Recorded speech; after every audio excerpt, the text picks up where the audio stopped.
Good day everyone, nandito na naman po tayo sa ating biyahe mula dito sa BGC Taguig.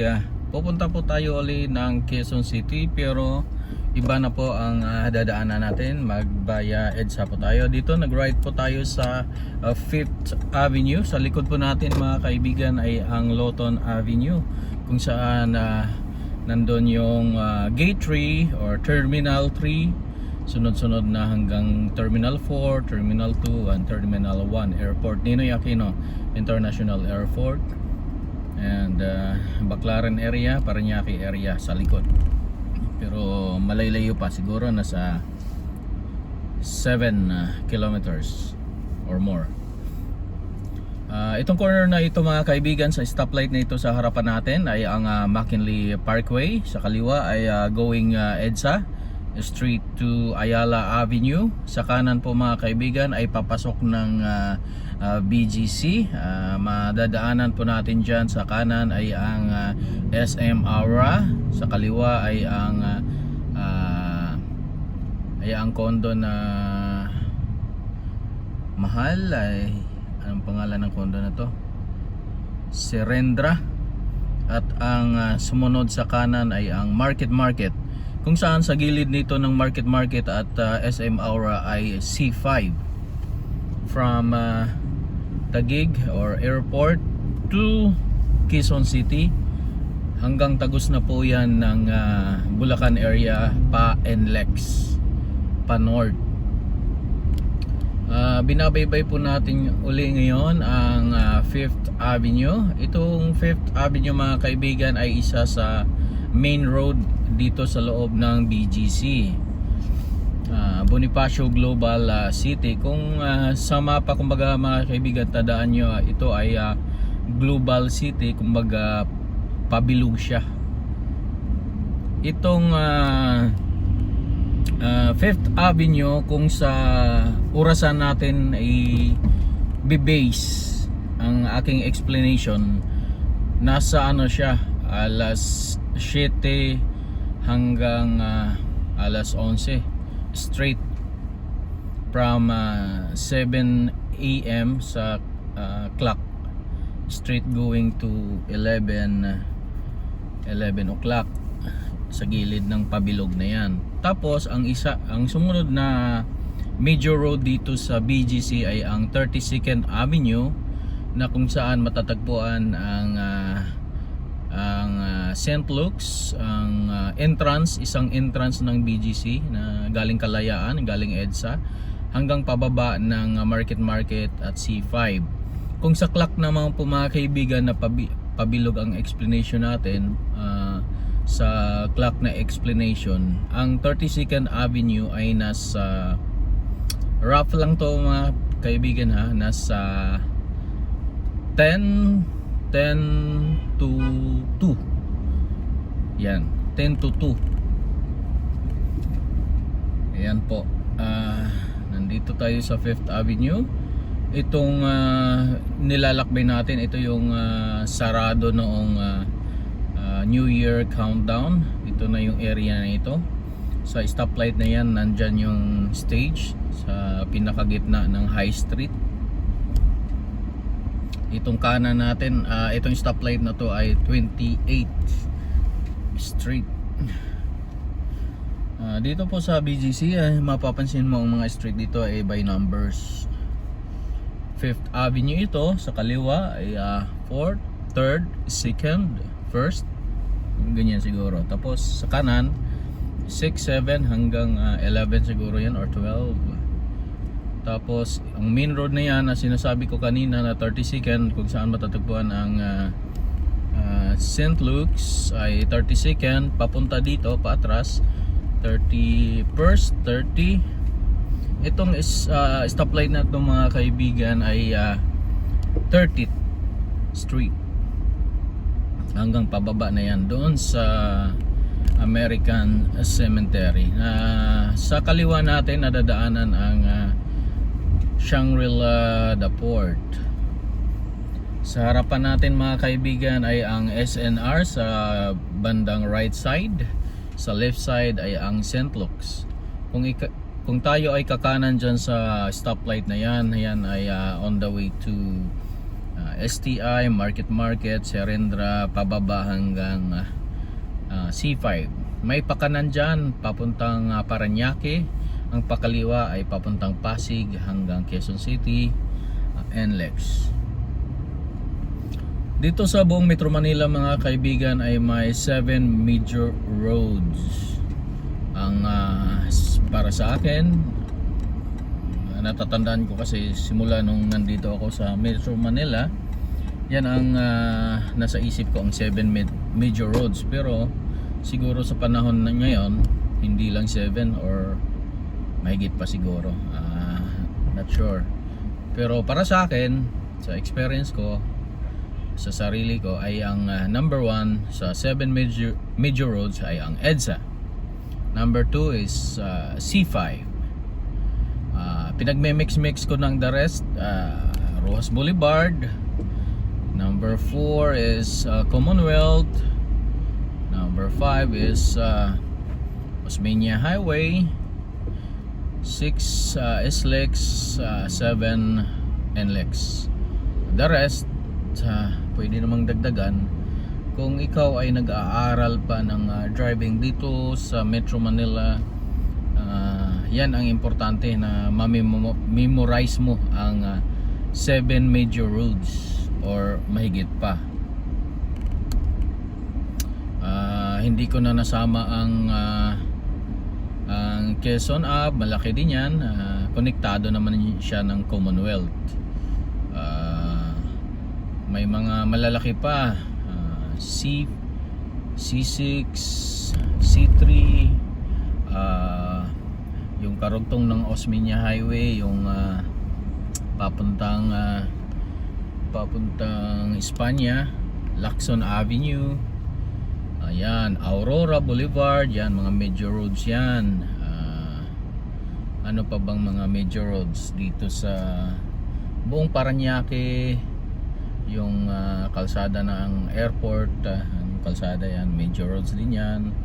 Las Piñas, bandang Manila, nabanggit na natin ang Rojas Boulevard at saka Osmeña, hanggang tagos doon sa Malabon, yung C3, yung karugtong ng Rojas Boulevard, yung dulo ng EDSA, bandang Monumento, yung sa gitna pa pala yung karugtong ng NLEX, kung saan yung malapit sa North Cemetery. Major roads din yan. May isa pa, yung Araneta, Erod, yung corner ng Quezon Ave, major roads din yan, yung Quezon Ave at saka yung corner nya malapit sa Santo Domingo Church. Marami dito sa Mandaluyong, Boni Avenue, Shoe Boulevard, Pasig, Ortigas, mga major roads din yan. Ortigas papuntang San Juan, pabalik dito sa Rizal, yan, Ortigas Extension, major roads din yan. Sa dito sa Makati, yung Kalayaan, dalawa itong Kalayaan itong Kalayaan ang binabaybay ko, hanggang sa likod ko ay C5 yan. At itong sa unahan, EDSA na yan. Isang pataas, papasok ng Makati Business District. Ito yung flyover na papasok ng Makati, at ang likod ay papasok naman ng BGC hanggang tuloy-tuloy diretso doon sa pababa, C5 na. Marami pang iba. Importante kasi malalaman mo yung nung simula ako dito sa Metro Manila, makabisado mo lang yung mga major roads, mawawala ka man sa maliliit na kalye. Pag lumusot ka sa major roads, alam mo na. Yan ang kabutihan na kabisado mo. Itong diretso na to ay EDSA, pero pwede tayong kumanan dito. EDSA rin to mga kaibigan. Itong corner na ito, itong kalsada sa pinakadulo na yan, yan na po yung EDSA. Kanina pag diretsuhin natin, EDSA din yon. Kaso nga lang, ginamit lang natin tong maliit na kalye na to na Harvard Street dito sa anong sakop na barangay na ito, sa Makati, malapit sa MMDA. Ito yung EDSA Orense area. Orense, sorry. EDSA, basta MMDA. May binabanggit sila dito, nakalimutan ko lang anong. Itong sa unahan natin, sa bandang kanan, yan na yung MMDA headquarters, head office nila. At ang gitna, yan yung MRT. Pakaliwa ay papuntang Ayala naman. Itong building natin sa kanan, mga kaibigan, yan na po yung MMDA, na kung saan mababasa mo ang beauty with something. Itong nasa kanan, National Shrine of Our Lady of Guadalupe. Sa unahan, Guadalupe po, mga kaibigan.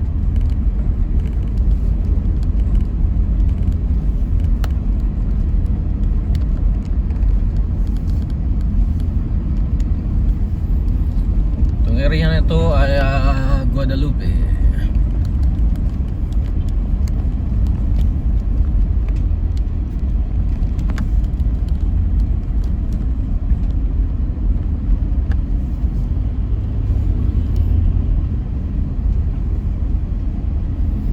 Itong building natin sa kanan, yung kung saan matatagpuan ang MRT Guadalupe, yan ang Guadalupe Center. Babasahin natin kung mabasa natin kung anong maliit na mall nito, Guadalupe something. Mayroong Pag-ibig dito, LTO. Nakalimutan ko na kung anong building ito. Mayroon ding Guadalupe Ferry Station dyan sa baba. Ferry Station, yung bumabiyahe sa Ilog Pasig natin. Not sure kung hanggang ngayon ay gumagana pa rin ba. Bihira lang po ang sumasakay dyan sa party ko, kasi hindi ko naman area yan. Kung nagana pa ba hanggang sa ngayon. Itong pagtawid natin sa Guadalupe Tulay ay sumunod na Boni Avenue. Mandaluyong na po ito, na kung saan nandito yung Go Hotel sa kanan, Robinson. Nag-renovate ng Robinson, nawala na. Itong sa kanan natin sa may blue na bakod na yan, mga kaibigan, Robinson yan. At binago na pala nila, wala na. May papalit na ata na bagong sa IPM Construction. May proyekto siguro, karamihan dito mga kondo, lalaking kondo dito. Ito yung sumunod na to, SM ata ito, SMDC na project ito. Yan ang maganda, puro kondo na pala dito, SMDC nga. Sana ang government natin gumaya ng ganyan, abot kaya sa mga tulad nating minimum wage lang, na kahit may isang room na 30 something square meter ang laki, naabot kaya ang upa like 5,000 a month, para mawala na sana ang squatter. Maganda itong ganyan sana ang pamamalakad, at saka mapaayos yung ating kalsada, mapaluwang, ma-manage ng maayos para malis na yung mga magugulong area. Itong building natin sa kanan, ito yung Paragon Plaza, kung saan nandyan po ang FM ni Mo Twister, ang Magic 89.9. I believe hanggang ngayon nandyan pa rin. Sa kaliwa natin, ang BRP Hospital ng Mandaluyong. At sa harapan natin yung mga building na yan ay ang Ortigas Center. Ito naman po, mga kaibigan, sa ating harapan, itong kaliwa ay pababa. Dyan po tayo, karamihan sa atin nagsisiksikan dyan sa baba. Samantalang itong sa taas, moving naman. Itong kay MMDA na advice, huwag magsiksikan sa tunnel. Yan, gamitin ang service road. Yan kasi karamihan sa atin, pagka malayo ang pupuntahan natin, dyan talaga tayo sa padiretso na yan. Ayaw na nating dumaan sa mga stoplight. Pero kung tutuusin, no, tuloy-tuloy yung takbo ko kaysa dyan sa ilalim na yan. Sana itong video na to, maraming mga driver ang mabigyan ko rin ng malit na idea na tulad nito para magamit natin ang mga kalye na maluwang, hindi tayo makikipagsiksikan. Maganda kung ikaw ay hindi pa talaga kabisado ang Metro Manila, kung mayroon kayong mga lakad, study before, pag-aralan nyo yung destination, paano iwasan. Pero mas maganda talaga yung kabisado mo lahat, kasi kung tulad nito, kung may mabulaga ka na may disgrasya tapos stuck na, pag may kalye sa unahan na pwedeng kakananan, hindi ka na matatakot kumanan, iwasan, kasi alam mo kung saan ka lulusot. Pero nung ako'y nagsimula, sabagay taxi driver naman kasi ako, kahit saan naman idaan po pwede, basta wag ka lang susuway sa batas, pwede ka namang umikot. Kaso nga lang, paalam ka muna sa pasahero mo, kasi alam mo naman taxi driver, yung ibang pasahero, ma-judge ka na kaagad na inikot-ikot mo yung pasahero, pero sa loob mo gusto mong mabilis ang serbisyo, mabilis matapos, mabilis maihatid mo yung pasahero mo. Pero sa ginagawa mo, iba yung naiisip ng pasahero. Kaya mas maganda may communication between you as a driver and to the passenger para may magkaintindihan. Although nako, bihira lang sa atin ang maayos na driver, kasi karamihan sa driver nandyan na lahat, kabisado na lahat, kahit anong bagay alam. Kaya adjust na lang din. Nandito na po tayo sa Ortigas. Sa kanan natin ay ang Shangri-La. Na-explain ko na yan before, Shangri-La Hotel and Mall. At ang harapan natin ay ang Mega Mall. Sa kaliwa ay ang Star Mall. Nandyan yung Paddy's Point. Ito na yung Mega Mall. May kalye din sa gitna, ang Julia Vargas. Isa rin tong major road sa loob ng Ortigas Center. Ortigas Center, mga kaibigan, ay pumapangalawa para sa akin na business district sa buong Pilipinas. Ang number 1 ay ang Ayala or Makati. Number 2, Ortigas. For me, number 3 is BGC, the Newer. Ang BGC kasi parang nasa ibang bansa ka, maayos lahat, wala kang makikitang wire, wala kang, kahit bagyo, walang nagbabaha, kasi nasa ayos.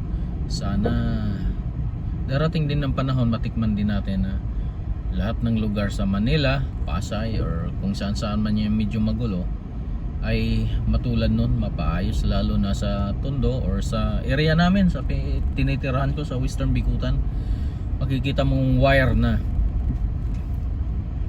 puro itim na parang kung bilangin mo, kulang-kulang 1,000 na rin ata itong nagsishare na, kasi yung Meralco, Telco, kung ano-ano pa yung mga cable na yan, plus mga sa barangay project pa, nandyan nakikabit lahat. Sana magiging maayos, sana darating ang panahon sa mga leader, sana ang kaayusan, talent ang pairalin para gumanda ang mga proyekto, lalong-lalo na number 1, kalsada. Pag maayos ang kalsada, the rest will follow na. Pati pag-uugali ng mga nakatira sa area ay ang area ay malaking tawag nito, tulong din na mabago din ang kaugalian ng tao na nakatira sa area. Tulad ng Marikina. Ang ganda ng Marikina. Malilinis yung kalye nila. Na disiplina nung kung sino mang leader dyan sa Marikina. Sana gayahin ng iba. Niluklok kayo dyan, may power kayo na ayusin. Sana magawan at matikman natin bago tayo mawala sa mundo, na bago tayo matapos yung kontrata natin dito sa buhay natin, ay iwanan natin na maayos sila sa ating mga anak, sa mga susunod na henerasyon. Ang ganda kasi yung maayos kaysa magulo. Tulad ng Tondo, sus Maria, hindi mo pwede namang ayusin, no? Idea ko dyan, sana pagtayuan ng kondo, tsaka yung mga inalis ipapatira doon, na abot kaya yung upa malapit doon sa pinag-uupahan nila, at i-manage ang matitigas na ulo na ayaw maglinis sa sariling pamamahay. Bigyan ng first, second offense, third offense. Pagka umabot ng third, paalisin, ipunta doon sa probinsya kung saan may hanap buhay din, like farming. Doon ka, pagka hindi ka matutong maglinis sa sarili mong bahay, pero binigyan mo ng bahay, kailangan may trabaho rin talaga lahat. Dapat nasa ayos. Leadership dapat hindi lang presidente, hanggang sa barangay maayos. Dapat may guideline na maayos lahat, anong gagawin para umayos lahat. Matalino naman ang mga tao sa panahon na natin ngayon. Sobra ng katalinuhan yung iba. Yung iba ang galing sa scam na eh. Pwede namang sana ang katalinuhan natin ay gamitin sa mabuti. Hindi lang yung sa pangluloko ng iba, pangkukurap. Matalino ka sa pangkukurap, sobra-sobra na yung yaman mo. Pwede ka mang yumaman, ano, na gumawa ka ng maraming kabutihan. Nagkurap ka man, hindi natin maiwasan yan kung magkurap ka. Pero wag naman yung sobrang greedy, yung sobra-sobra na. Pero kung ganyan talaga ugali mo, damihan mo yung ano mo. Kung nagkurap ka man ng isang beses, gumawa ka ng 1,000 napakaganda na yung masama na ginawa mo ay hindi na makikita. Sana ganun, no? Kung hindi talaga maiwasan yung pagiging kurap. Pero para sa akin, kung gustong iwasan talaga, lakihan ng sweldo ng mga nasa gobyerno, yung politician, lakihan ng sweldo, tapos damihan yung mga benefits para wala na silang, hindi na sila magano, kung kaya sila ng kurap para pang sweldo sa mga ilang 5 driver nila, 10 bodyguard nila, mga katulong nila. Ayan, yung mga ganyang klaseng benefits, depende sa posisyon, dapat sagot na ng gobyerno, pati bahay, pati education ng mga anak. Itong mga matatalinong mga bata dapat paaralin doon sa ibang bansa para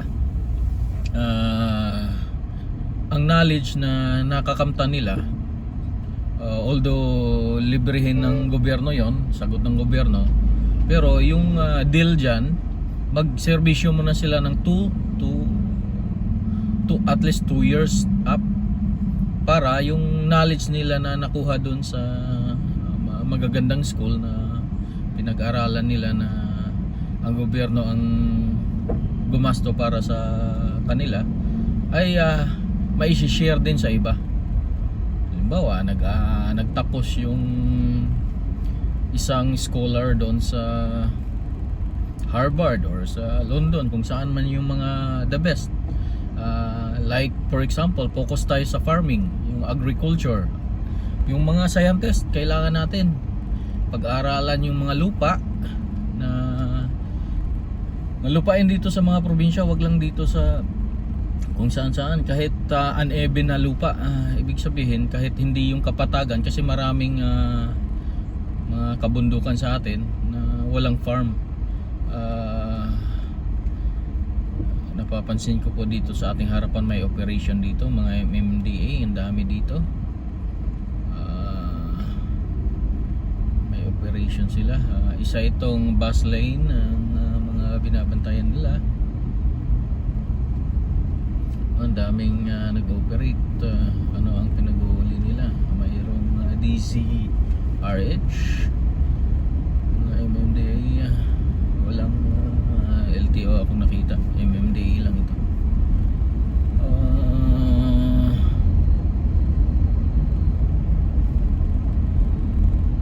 Ito rin isa akong nakikita sa atin, itong bus lane na ito. Nakatiwangwang na yan. Hindi yan nagagamit ng lahat, no? Sa sarili ko lang opinion, no? Hindi dapat yan ang solusyon ng traffic.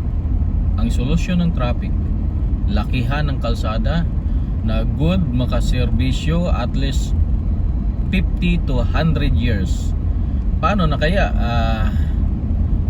20 years from now kung hindi ito lakihan? Kasi itong EDSA, bilangin mo, kasama na ang bus lane 1, 2, 3, 4, ilagay natin 5. Pero ang itong 5 na lane na yan, ang halos nagagamit lang ito lang 4. Itong area na ito maluwang pa to. May EDSA na 4 na linya, tapos ang gumagana naging imbudo na 2 linya na lang, kaya nagiging traffic talaga. Kung ganito lang lahat ang EDSA, bilangin natin 1, 2, 3, 4, 5, 6 lane. Kung lahat 6 lane, medyo mababawasan ng traffic kasi tuloy-tuloy ang flow ng mga sasakyan. Ang kalsada kasi, mga kaibigan, iniisip ko siya na parang tubo ng tubig. Pag biglang lumiit yung tubo, nag-iimbudo na, nagsisiksikan na yung tubig doon, parang ganon. Pero kung gusto mo 50 years from now na okay pa rin itong EDSA, lakihan. Kung itong sa kanan natin is Armed Forces of the Philippines, bawasan na natin yung bakod nila. Gastusan natin, bawasan natin at least, dagdagan natin ng 3 linya or 4 na linya or tigda 2 linya bawat side, or mas maigi, mas may kakayanan, mas malaki pa, mas maganda yung mas maluwang. Kasi number 1 kasi itong EDSA. Delikado para sa akin kasi itong mga skyway.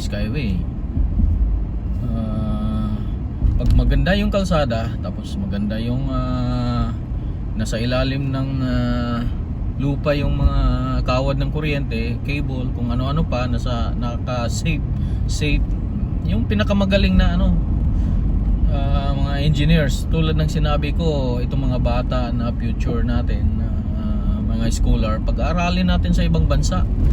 Pagka magiging magaling na, pabalikin natin dito sa Pilipinas at sila na magtuturo sa ibang mga bata para i-share yung knowledge na yan at patrabahuin dito sa atin, sa government natin, para tulad ng malaking proyekto ito, yung road, yung transportation, agriculture, mga ganyang mga natin, parte ng ating gobyerno. Kasi itong mga skyway, delikado rin yan after 50 years. Buti kung walang big one ang darating, walang mga lindol, huwag naman sanang mayari sa atin. Napakadelikado talaga yan. Marami ang disgrasyang aabutin dyan. Nandito tayo ngayon sa Cubao, Araneta. Itong bandang kanan natin, ginamit natin ang ilalim, mga kaibigan, kasi ang ilalim sa kaliwa ay wala naman traffic. Pero pagka nagsiksikan dito, mga kaibigan, ginagamit ko yung service road sa kanan. Iniiwasan ko itong ilalim pagka rush hour naman.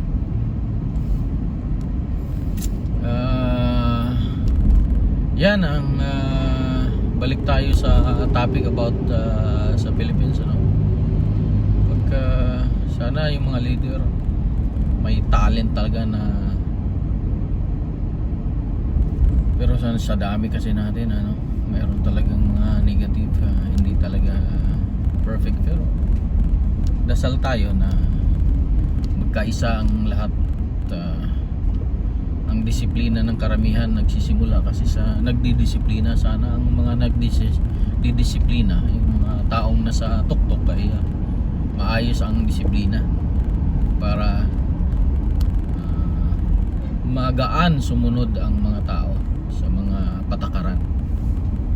Although may mga patakaran naman na kahit ano namang patakaran kinukontra lahat, tulad ng itong bus lane, kinukontra ko.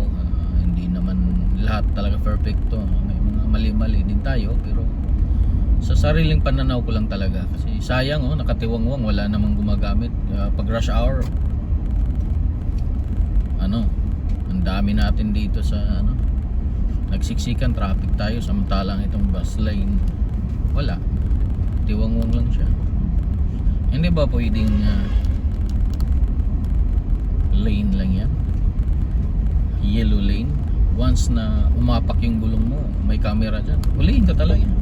Another din yan, another kita yan. Wag lang magpurap itong lane na dilaw na yan, mga kaibigan.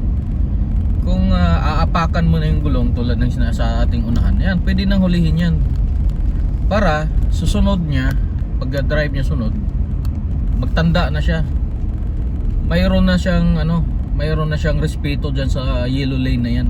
Hindi niya aapakan yan kasi na-experience niya nang nahuli. Kahit sabihin nating 150 lang yung binayaran niya, basta abalahin mo lang ng isang araw yan. Pag train mo lang yan, lahat ng mga basic traffic roads and signs na pag-examine mo yung driver na yan para matuto siya. Ganyan din ako nung una barumbado ako nung taxi ako pero natuto ako sa Ayala, Makati, kasi kahit walang nakatingin sa akin sa stoplight, beating the red light ako, susunod na kanto pinapara na ako. Ngayon tinatandaan ko, lalo na yung Ayala Center sa SM, sa Glorieta, pag may loading unloading dyan, pagka rush hour, ang daming pumapara. Siyempre kailangan ko ng pasahero, hintuan ko siya. Ang pasahero ko nagbabaka sakali ako, pero mamaya pag sakay niya sa unahan, nandun na, pinara, huliin ako.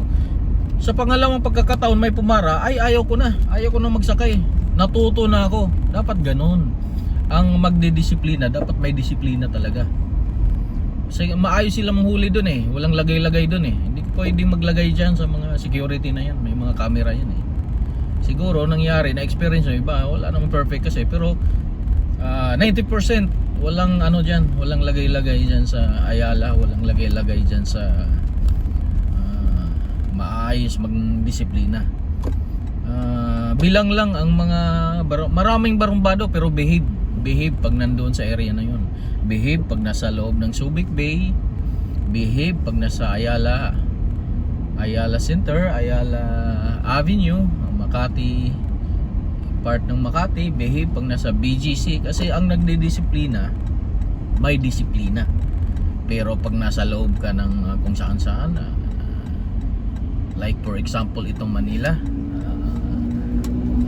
hindi ko naman nila lahat pero sa na-experience ko at naririnig, marami talagang loko-loko din dyan. Although mahigpit, isa sa mahigpit yung Manila na yan, minsan may mga rules din yan na questionable.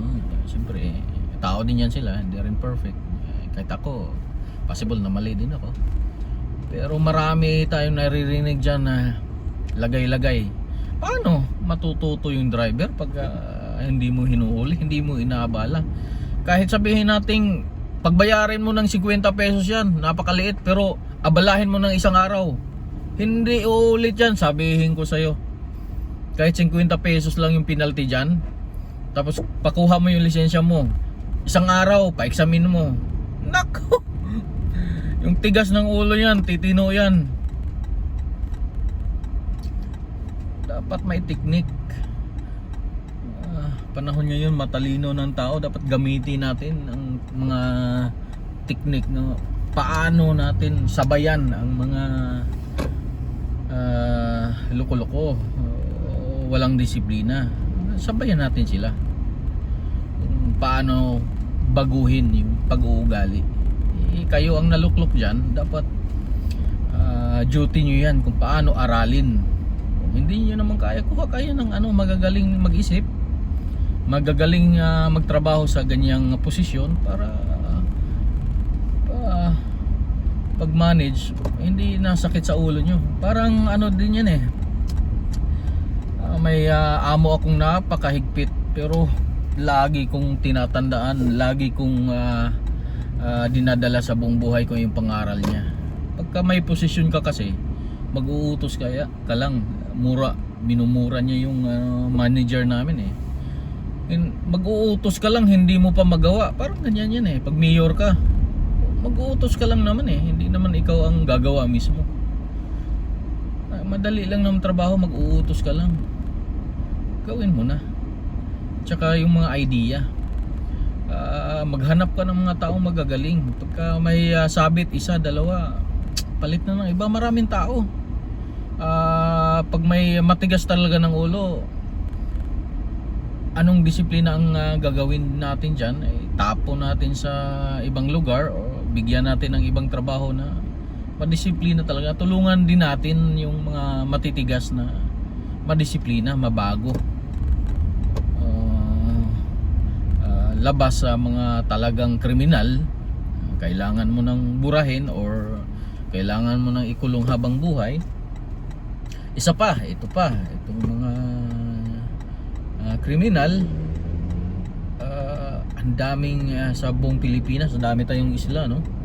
Dapat yung mga isla na yan, tayo ng ilang isla or yung pinaka-sentro sa isang isla para sa mga kulungan ng Luzon, isang isla sa Visayas, isang isla sa Mindanao para sa mga kulungan. Doon lang sila lahat, pwede sila mag-farming doon. Basta lahat ng sistema, kung magagaya natin yung Alcatraz style, gayahin natin. May budget naman Sabi nga ng amo ko dati, mag-uutos ka lang naman hindi ka naman gagawa mismo. O iuutos mo lang. You have the power, may budget, may power ka, gawin mo yan para mapaayos. Lalo na, anong taon na tayo ngayon? 2024. Ang buong Pilipinas, walang kalsada na nag-connect sa Luzon, Visayas at Mindanao. 2024 na tayo. Nagsimula yung kalsada sa panahon ni naging maayos ang kalsada natin, Marcos. Sana ngayon mapaayos na, mapakunik na, lagyan na ng tulay. Although madaling sabihin, pero ang talino ng tao, nagagawa ngayong ibang bansa na ang layo-layo ng isla nila, kung gaano kalalim yung mga dagat nila, nagagawa ng tulay, nagagawa ng paraan. Tingnan mo ang Norway, ang European country, mga project nila sa kalsada nila. Ito lang hinihiling ko, pagdugtungin sana itong Luzon, Visayas at Mindanao at lawakan ang national road. Kung dalawang linya yan, dagdagan ng isa pa, dalawa magkabilaan. Ang Metro Manila, ang EDSA, major roads, dagdagan para 50 years from now nakaset na maayos. Pagka ginawa mo yung kalsada, kasabay na yung mga electricity, cable, kung ano-ano pa man, nasa ayos. Gaya nangyari na yan sa BGC sa Ayala bakit hindi mangyari sa iba? Although mahal yan, pero aralin nyo kasi kayo ang nandyan trabaho nyo yan, ginusto nyo yan na dyan kayo sa posisyon, binigyan kayo ng pagkakataon na magserbisyo, kaya suklian nyo rin ang pagluklok sa inyo dyan para hindi masayang, matikman natin na maayos lahat bago tayo mawala sa mundong ito. Pati yung pag-uugali natin, madisiplina nyo kaming lahat. May mga maraming paraan kung talagang galingan nyo, maraming paraan. Mag-uutos lang naman kayo, kukuha kayo ng magagaling para gumawa sa trabaho na mga yan. Gumawa kayo ng magagaling para sa pag-iisip kung paano. Magbigay kayo ng mga 10 mga idea, pagpipilian nyo, you decide. Ganun dapat ang leader. Nandito na tayo sa PSA. Hanggang dito na lang mga kaibigan. Maraming salamat sa pakikinig. Parang radio commentator na tayo ngayon, ano. Thank you. Bye bye.